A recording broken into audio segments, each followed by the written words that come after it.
Well, good day. We're here with another episode of Around Windsor. And today we're going to be looking at three different construction projects that are going on in town. And all of them have something in common. They were all brownfield sites.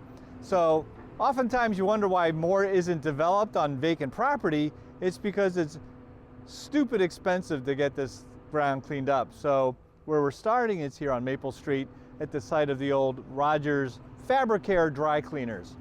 And I think most people intuitively know there's a lot of chemicals that go on in dry cleaners, and old dry cleaner sites have some environmental issues. Well, that was the case here. The building failed, it was condemned, and the town acquired the ownership of the property.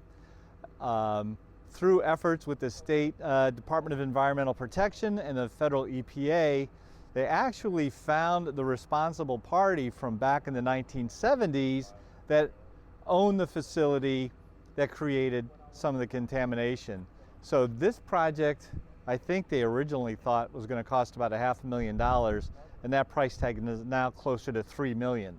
So $3 million, and what you're going to see when all this is over is just a flat vacant lot that will be completely cleaned up and will be able to be used for any purpose that the town chooses. We could sell it, we could build a house on it, we could use it as a parking lot, but that's $3 million, and in this case it's being paid for by the insurance company of the company that was identified as an owner back in the 1970s.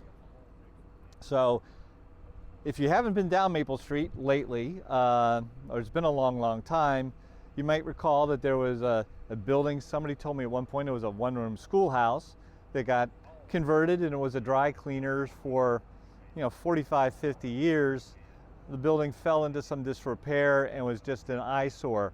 So we were able to acquire the building at no cost, and with the town owning it, that makes us eligible for a number of environmental programs. And we thought going into it that this would be a state and federal EPA funded project. The EPA is the entity that found the responsible party in the insurance company. So what you're seeing right here is there was a foundation with a cement slab on top of it. They removed the slab and dug underneath. They found a septic tank that wasn't on any plans and an oil tank that wasn't on any plans. So they've cleared that out. We don't have any here right now, but what is happening is all the soil they're digging out is being put on trucks, and I know some of it has gone to Alabama. I think currently the trucks are leaving here, heading to Michigan for some testing, and then eventually to Ohio for an incinerator that's meant to burn contaminated soils. So the price tag isn't because this stuff isn't necessarily so terrible, but it's the transportation cost of sending all this dirt halfway across the country to get remediated. So Rogers Fabricare on Maple Street. We'll come back here in the springtime and we should see a nice parking lot, and we'll see what happens next.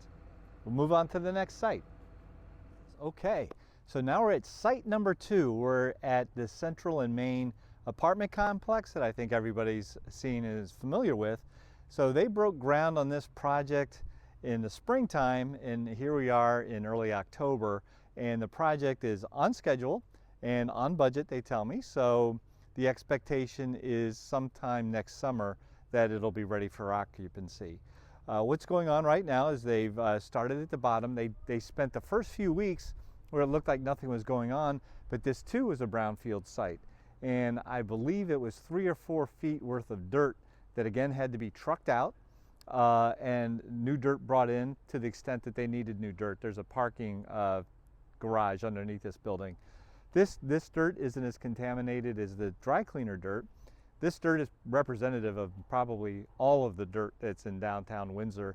It's, I don't think this is the technical term, but urban soils. It means just because there's been activity here with cars and construction and manufacturing, stuff kind of just falls from the sky, and it's the result of 100 years of human activity here.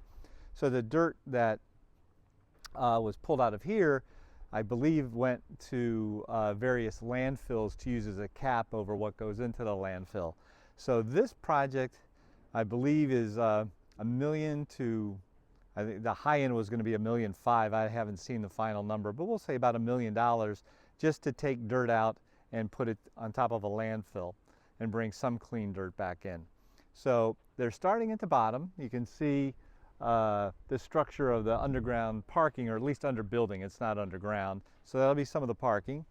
And then they're bringing panels in with that crane and kind of putting it together like a puzzle.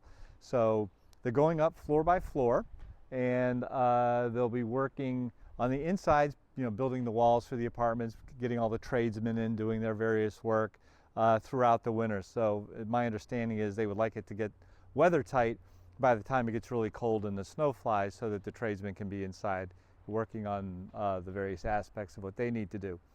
So again, this is a project. I believe the price tag was somewhere around $16 million. The appraisal will end up being probably $3.5–4 million on the town's tax rolls, and we'll be getting 25 new water and sewer connections, so that's going to help us along the way. And a lot of effort was put into what the building was going to look like. So I think it's going to be a nice addition to downtown. Just as a matter of information, between here and that building is another buildable lot. It has the same kind of soils, so one would expect would be a similar amount of money to clean that up.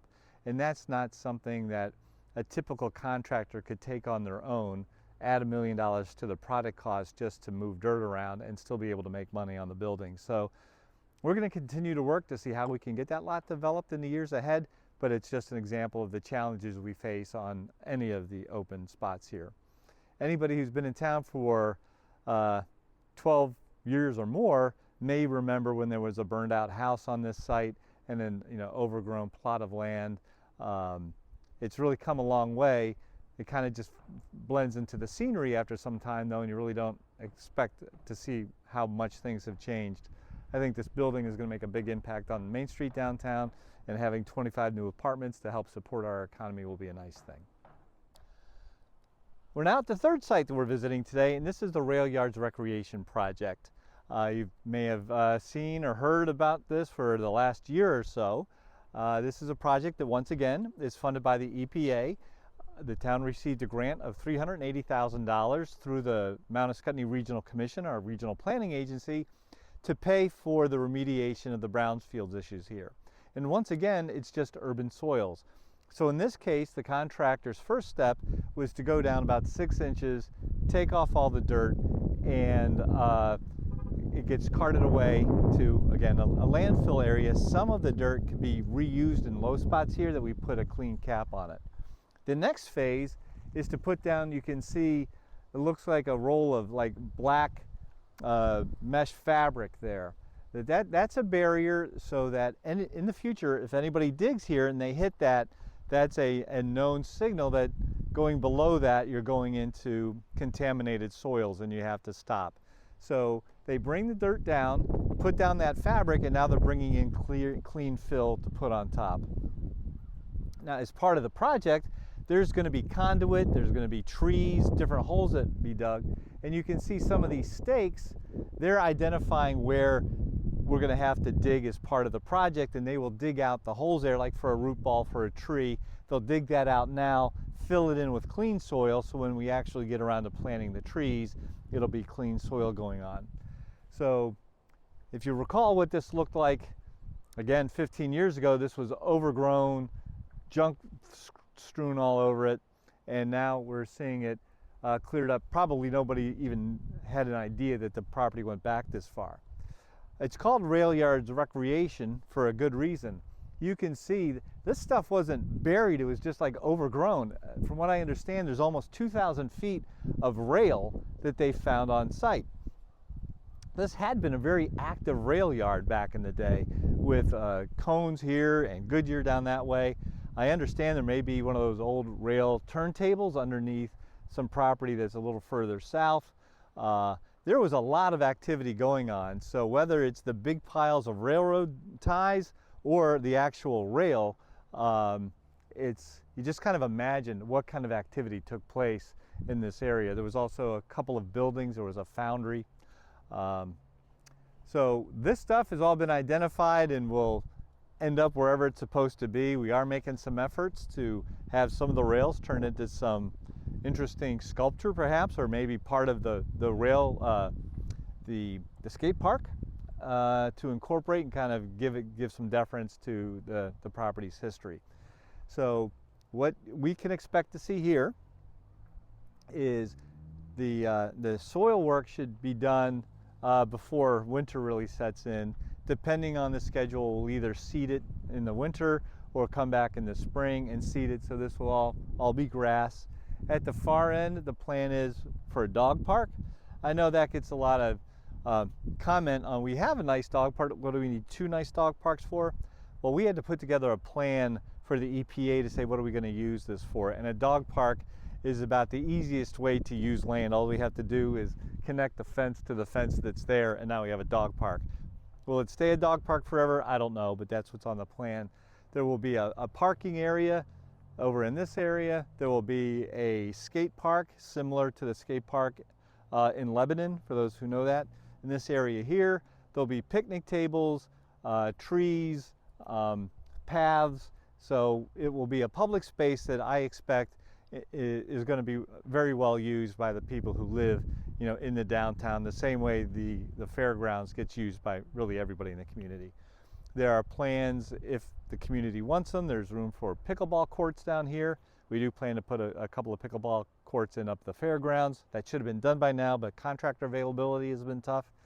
So this is, not everything is written in stone what's going to happen here, but it's a public space, and if the community wants more recreational opportunity here, there'll be plenty of time for input on what you want and how we pay for it. There's also the Blue Exchange building. That's part of the property. We don't have any plans at this point to do anything to improve that building, but I do expect it to be a public space next summer for concerts the same way, or lectures the way it's been used in the past. If the community wants to add restrooms to that, it's possible. The water and sewer line comes right past here. Again, it's more a matter of what the community expects out of the recreational space.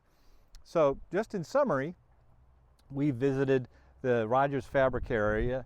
That's the smallest place, and that's, we'll say, $3 million to clean that up. And then we visited the Central and Main apartment facility. That's the biggest structure that's being built. That is, well, $1 million just to clean up the soil here.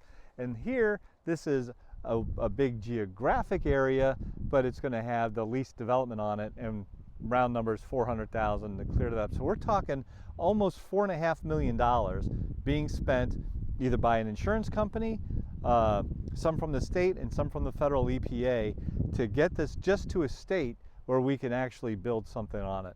These are the challenges we work with every day. All of these projects are multi-years in getting to the stage we are now, but I think they're going to all go a long way to making Windsor a more vibrant community and keep us on the right direction.